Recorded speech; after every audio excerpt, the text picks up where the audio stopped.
part of my Unlocking Memories series, which I've done once before about society's obsession with teen pregnancy following the release of Juno in the late 2000s. And society often has these obsessions with certain concepts. It's usually because one thing becomes so huge that it influences a lot of other things, because if people like that one first main thing, then other pieces of media about the same concept will be lucrative.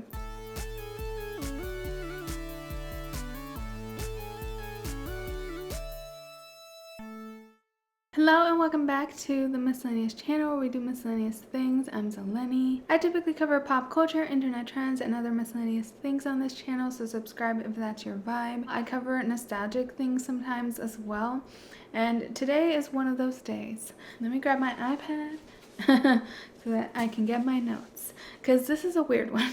As you can tell from the title, society in the 2000s, mostly mid-2000s, had quite the obsession with penguins. So I wanted to do a Unlocking Memories video about this phenomenon and all of the media that came around seemingly all at the same time surrounding penguins. I'm gonna try to figure out why we as humans like penguins, and sort of my thoughts on all of these pieces of media. So I had thought about teen pregnancy before. I've thought about how society was obsessed with friends with benefits. It was obsessed with cougars at a certain time. And society just latches on to these concepts. But I had never remembered that there was a penguin era of the 2000s. The reason I thought about this recently is because I saw this tweet from an account that is called Letterboxd Reviews with Threatening Auras. So it's just a Twitter account that posts funny reviews of movies. This tweet came across my timeline about the movie Surf's Up. It's a 5-star review about Surf's Up, which is a movie from 2007 that is an animated movie. It says, "Please, I am earnestly begging you all to watch/rewatch this absolute masterpiece. The soundtrack has 2 different Green Day songs. Jeff Bridges plays the dude, but in penguin form. There's a stoner chicken, there's a gay bird. This 5-star rating is not ironic. I truly believe that this film is that good. I repeated, this is the greatest movie ever made out loud at least 5 different times, and thought it at least 10 different times throughout the 85-minute runtime. I would lay down my goddamn life for any of these goddamn penguins. Hashtag justice for Surf's Up." This review got my attention because there's so many garbage animated movies out there, especially outside the Disney Pixar regime. I feel like you have to hear it from word of mouth which ones are the gems, because so many of them are so bad.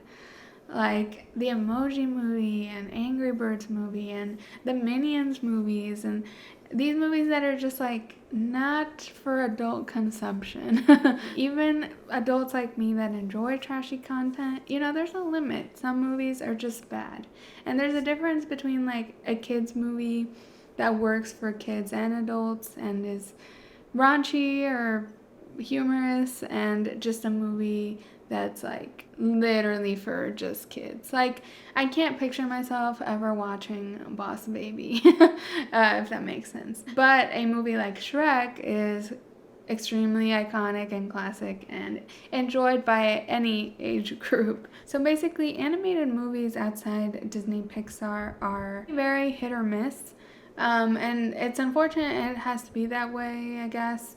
I mean, some Disney Pixar movies are also hit or miss, especially nowadays. I think Pixar had their big golden era after like the Toy Stories and all that. I think all animated movies nowadays are hit or miss. So I was probably around 12.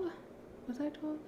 So I was about 13 when Surf's Up came out in the US, and I really discredited it because it was so close to other big Penguin movies that I didn't take it seriously. It seemed like a cheap knockoff. The way like The Secret Life of the American Teenager series on ABC Family felt like a ripoff of Juno in like a cheaper way. It serves up to me as just like, oh, another Penguin movie trying to copy the popular Penguin movie. When I started to think back on it, I was like, okay, there was a lot of Penguin content happening. Like, what was up with us obsessing over penguins all of a sudden? I feel like it started with the huge documentary called March of the Penguins. That movie came out in 2005. It was a documentary about actual penguins. It was not animated. And their mating season in Antarctica. And it's like the really tall penguins. So March of the Penguin, the impact it had on society, like people were obsessed. And I was pretty young at the time that it came out. I mean, I was, 11 or 10, and I remember them playing it at my school. And I was so bored. It's like 3 hours long. It's just penguins all looking cold in the snow. So I was not much of a fan. I was pretty young, so maybe I didn't have the intellectual maturity to enjoy documentary cinema, but it's not my style to like some slow content like that. But March of the Penguins had a huge impact on film, I guess. Not an impact, but it just did really, really well. It was critically acclaimed. It won the Oscar for Best Documentary. It grossed $127 million at the box office, which is pretty high for a documentary. Like, how often do documentaries like gross a ton at the box office? It was a huge success, both critically and audiences loved it for some. I still don't get why people loved it, but they did. And there was even drama surrounding it because a lot of conservatives sort of latched onto March of the Penguins as like a big metaphor for conservative family values. They thought like because the penguins were monogamous and that they represented families, and that when couples were broken apart, it was bad, and it was just this, like, nature tells us strong family values are most important in life. The filmmakers and scientists were all like, no, that's not how it works.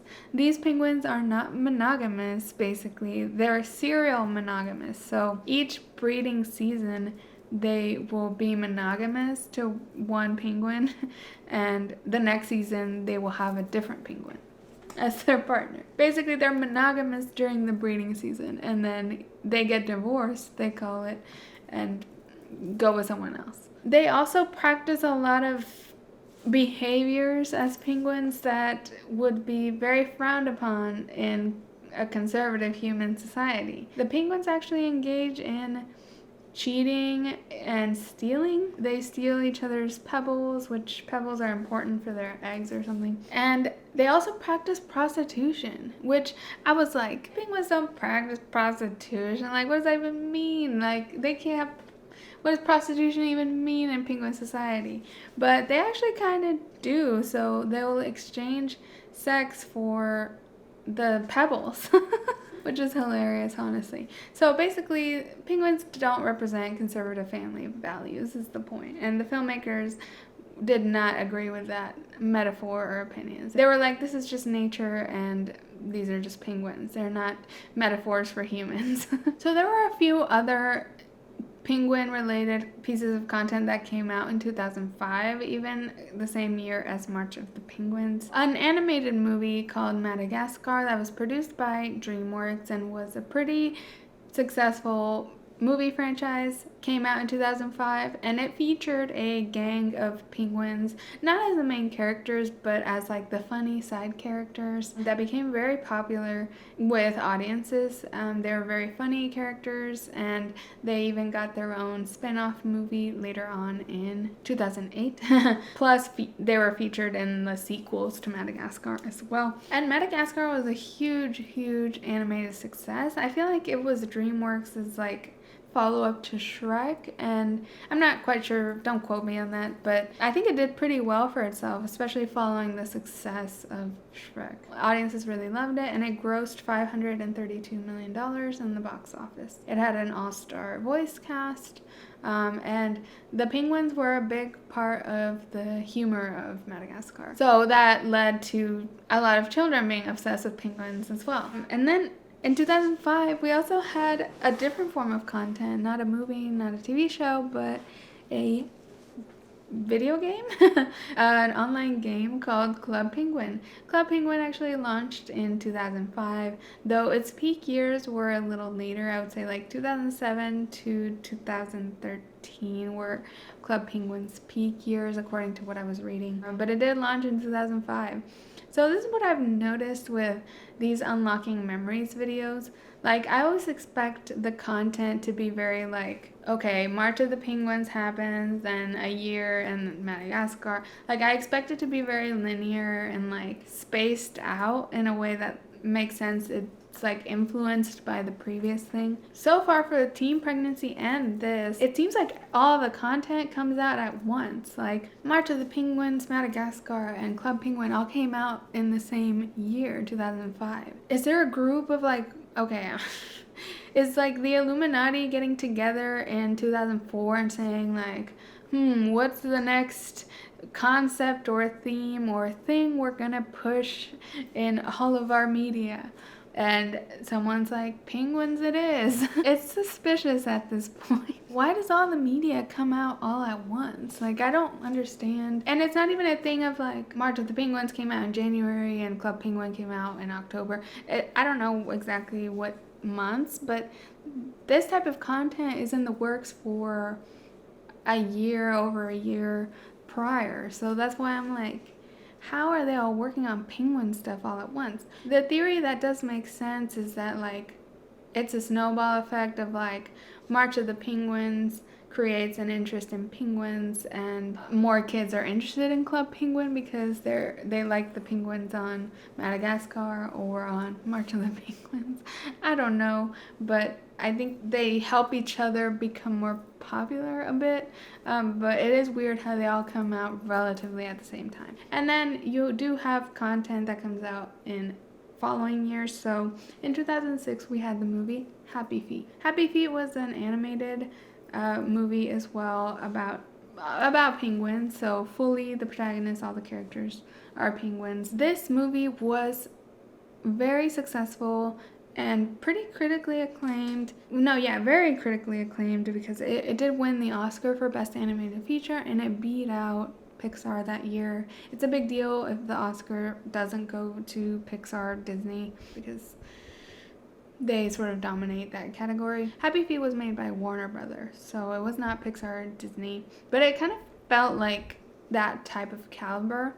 It had an A-list cast. It had Elijah Wood, Robin Williams, Nicole Kidman, Hugh Jackman, Brittany Murphy, like lots of big voices in this, and it was very beloved. It grossed $384 million at the box office, and it was a musical. I think it was a part of its appeal was that it was musical, and people like that. The story centers around a penguin that he lives in this penguin society where every penguin is good at singing, but he's like a baby and he's bad at singing, and he grows up not being able to mature because he can't sing, and his skill is actually in like tap dancing with his little feet. So he dances a lot and that's his talent. So he has kind of a Lion King moment of like running away and finding himself and trying to figure out stuff. And it's funny because this movie has humans in it, and it's probably the animated movie with the most realistic looking humans. Like, they look like actual just footage, and it's quite creepy. The humans in this movie are creepy as hell. And it's interesting how when I saw this movie, I remember seeing it in theaters and everything. It was like awesome.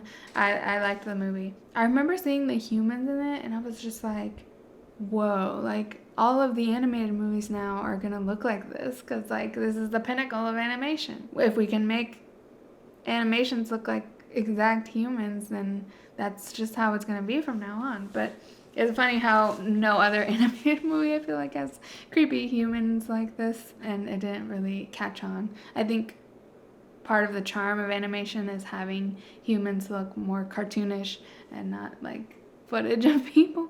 In general, though, it was very praised for its animation. Honestly, looking back at it, it doesn't look like 2006 animation. It looks very beautiful. There's a lot of water and ice. Very realistic animation. So I think that was part of why it got the Oscar and why it was so critically acclaimed. Then we had Surf's Up, which started this whole journey for me, and that came out in 2007. In the Wikipedia page, one of the first sentences is that this movie had been in production since 2002, which is quite interesting for our little timeline of events here. It almost felt like a defense against like saying it was inspired by all this other Penguin content of the time. I don't know if I believe it, or I don't know I don't know why society was so obsessed with penguins that like everyone was producing penguin content at the same time. So Surf's Up was actually really good and lived up to that review I saw that made me intrigued about watching it. So now's the time for me to get into my opinions about Surf's Up. It was actually such a good movie. I honestly enjoy it more than I think I would enjoy Happy Feet on a rewatch.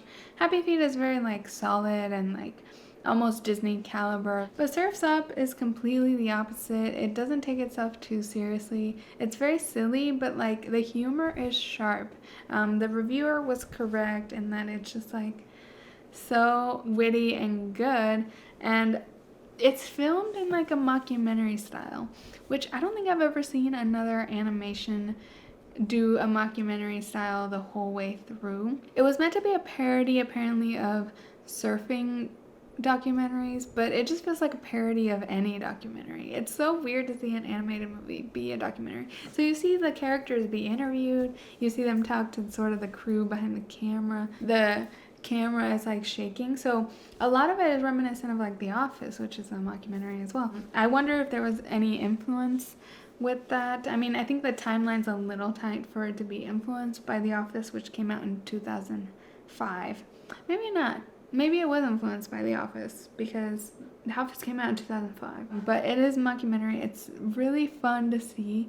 They were right. There was a stoner chicken. There was a gay bird. I loved the gay bird. It also has a really good cast. They mentioned Jeff Bridges. The main guy is Shia LaBeouf and the girl is Zooey Deschanel. There's also a quote in this movie that is a famous TikTok sound that I didn't know was from this movie. I'm gonna try to put a TikTok here of the sound. If you've been on TikTok, you might have heard it. These are my ladies.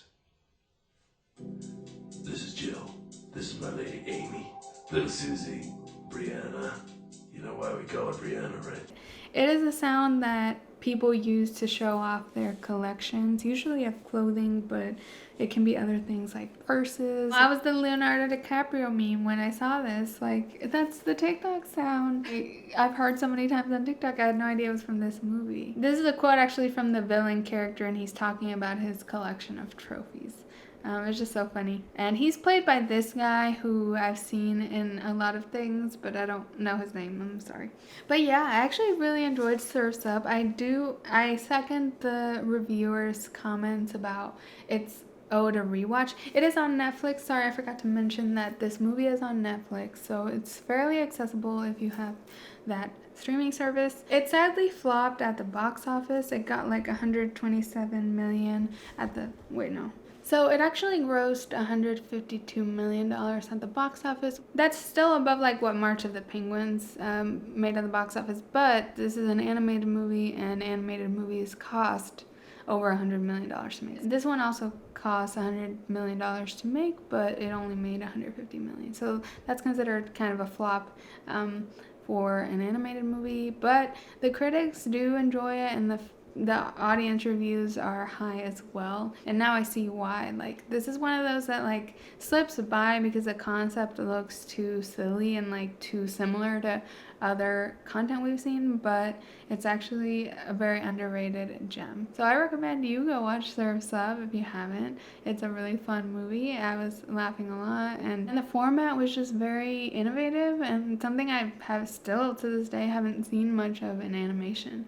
It sadly lost the Oscar to Ratatouille, which I love Ratatouille, so I don't blame them, but it was such a good movie. It's so underrated. The music was really good. There was a lot of punk in there. So a lot of times when we see content like this where there's a lot of one thing being shown in media, there's kind of a ripple effect that it goes on for a few years. This trend of penguins began in 2005 to 2007, but it snowballed. All of these pieces of content had sequels. March of the Penguins had a sequel, actually pretty recently, I think 2017 or 2018 on Hulu. Madagascar had a lot of sequels and a spin-off just for the penguins. Happy Feet had a sequel in 2011. Surf's Up had a sequel. That was straight to DVD due to, I think, the lack of success of the first one. Club Penguin became like a huge game. I think a lot of people my age remember Club Penguin. It was a massive multiplayer online game where you would just play little mini games with people and chat and whatnot. So it was very, very popular. By 2013, there were 200 million accounts on the app, and it was a little controversial because it was one of these games that had a lot of paid items inside it. It was free to play, but there was a lot of, things you could pay for in the game, like outfits or, special items. So it encouraged sort of kids to want to buy a lot of those things. But that's sort of become a very popular business model with games, so I don't think that's going anywhere. But yeah, Club Penguin is a very iconic game that people still remember to this day. I think there's some version of it up still. I think a lot of it died with Adobe Flash a couple years ago. And apparently Disney acquired it in the early 2010s, I believe. There was also this movie with Jim Carrey that was a live action penguin related movie, and that was Mr. Popper's Penguins. This was kind of a box office flop and very bland according to critics. I didn't watch it myself. I did have to read the book in school. It's like based on a book from the 30s about the penguins, so this isn't a new concept, but again, like that ripple effect of penguins being popular may have affected this movie getting produced. And I just wanted to look into like, why do people love penguins? I tried to do some research about it, and it's kind of like people don't seem to have many good reasons. I think the main one I saw is that they're kind of relatable to us humans a bit because they're birds, but they walk sort of on two legs, kind of like humans. So it's easier for us to anthropomorphize,